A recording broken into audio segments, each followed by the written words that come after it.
Hey everyone, welcome back to another video. In today's video I will show you how to change accounts in Fortnite 84. So for PC users, once your Steam account is linked, there's no option to switch your accounts. So you have to log out of your Steam account and then log in with a different email, and then you have to change your accounts. To use a different account, create a new Steam account and launch the game from there.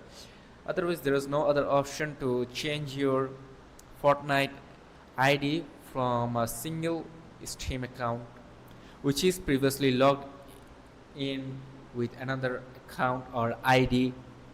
And for mobile users, open Fortnite 84 and tap your profile icon in the top left corner. Then select account and choose the platform you want to link: Google account, Facebook, Apple ID, or iOS, TikTok, or Steam. If not already linked, sign in to the account you want to switch to. Tap on your current account to bring up the pop-up and select the platform to switch. Once switched, all your content, skins, and characters from the new accounts will be available. So this is a streamlined version for that's it. If this video is helpful, make sure to like and subscribe for more videos. See you in the next video. Till then, take care. Bye bye.